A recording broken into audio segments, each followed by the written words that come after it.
আপনি ওই প্রভুর আদেশে ভাই যাত্রা করেছেন, আমরা আপনার সঙ্গে যাবো।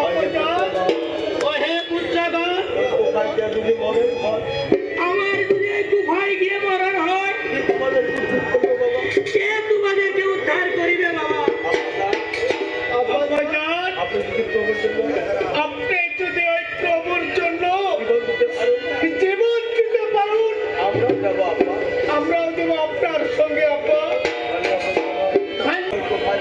ওই দু ভাই চলো, তবে চলো না আপা যান। সবাই বলুন নারায়ণ তাকবীর। আমার মন্দির সম্রাট মদিনাবাসীরা প্রবেশ পাচ্ছে। সে কি শীঘ্র করে তাদেরকে অভ্যর্থনা করে নিয়ে আসে।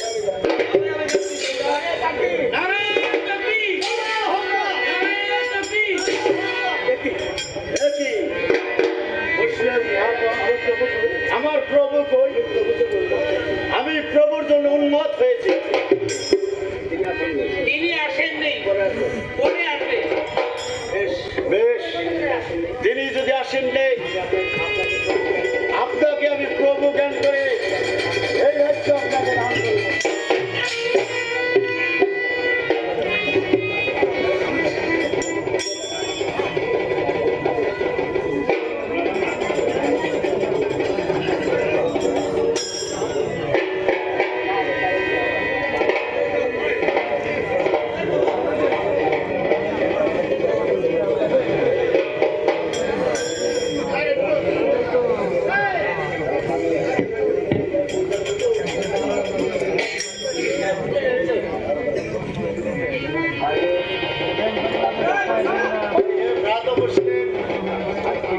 আজ থেকে এই রাজ্য যার ছিল তাকে আমি দিয়ে দিলাম।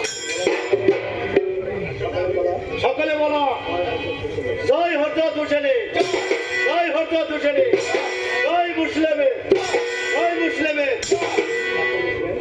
তো মুসলিম আদেশ করুন, আমি বিশ্রাম করতে যাও। ভ্রাতা, তুমি বিশ্রাম করো। যাও পুত্রগণ, তোমরা বিশ্রাম করো গিয়ে। চলো ভাই, আর চিন্তা কি? উভয় আসার সঙ্গে সঙ্গে আব্দুল্লাহ জিয়াদ আমাকে বিশ্বাস করে রাজ্য দান করেছে। উপাধিপতি সকলেই আমার হস্তে বয়াত করেছে। আর বিলম্ব না করে অন্তপুরে গিয়ে একখানা পত্র লিখে, হে প্রভু, আপনি বিলম্ব না করে উভয় চলে আসুন। চলো পুত্রগণ,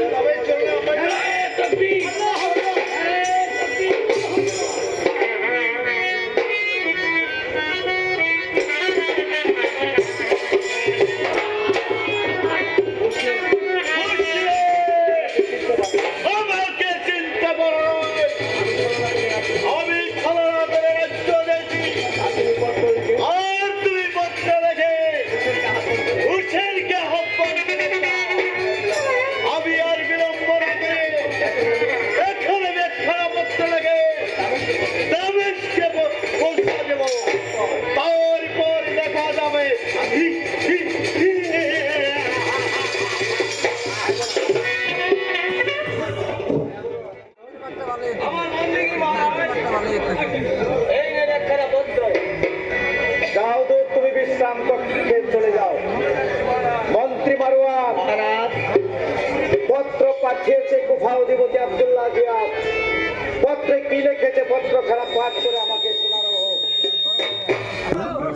পত্র লিখেছে মহারাজ কুফাউদ্দিন আব্দুল্লাহ জিয়াদ। পত্রে লিখেছে ভাই হে বন্ধুবান, আপনার সকল কার্য আমি মাথা পেতে গ্রহণ করেছি। ধন্যবাদ। প্রথমে আমি পত্র লিখেছিলাম মদিনায় আমি মুসলিমকে ছলনা করে রাজ্য দান করেছি। তারপর মুসলিম রাজ্যকে বিলম্ব না করে একখানা পত্র হুসেনের হস্তগত করে দেন। মুসলিমের পত্র পেয়ে হুসেন সাহেব মদিনার গড় হতে ৬০ শত লোক দিয়ে ওই কুফায় অভিমুখে যাত্রা করছে। মন্ত্রী মারওয়ান মহারাজ, বন্ধুবর আব্দুল্লাহ জিয়াদের পত্র পাঠে আমি অত্যন্ত আরো লিখেছে আরো মহারাজ, কি লিখেছে? মুসলিমকে আমি পাঠ স্বরূপ রেখেছি। আর হুসেন মুসলিমের পত্রকে 11 বন্দী রাহা অতিক্রম করে তৎপর রাহা তুলে কারবেলা অভিমুখে যাত্রা করেছে। উত্তম হয়েছে মন্ত্রী মারওয়ান। আরো লিখেছে মহারাজ, আরো কি লিখেছে? প্রথমে কুফায় এসে মুসলিমের প্রাণ বিনাশ করুন, তারপর কারবেলা প্রান্তে হুসেন ইতি আপনার বন্ধুবর আব্দুল্লাহ জিয়াদ। সৈন্যবাহিনী এই মুহূর্তে 10 লক্ষ সৈন্য নিয়ে আব্দুল্লাহ জিয়াদেরকে সাহায্য করো। প্রথমে মুসলিমকে ভোগ করে তারপর ওই সঙ্গে কারবেলায় গিয়ে ফুরাতগুলো অবরুদ্ধ করে যাতে হুসেন বংশ একটা পাঠ্য গ্রহণ করতে না পারে। আমি হুসেনের মৃত্যুর কামনাই করছি। ওই যুদ্ধমন্ত্রী অলিদ, এই কারবেলা যুদ্ধের ভার আমি তোমার উপর ন্যস্ত করিলাম। তুমি এই মুহূর্তে চলে যাও। মহারাজ, আপনি যখন আদেশ করেছেন আমি এই ধরুন চলে যাবো।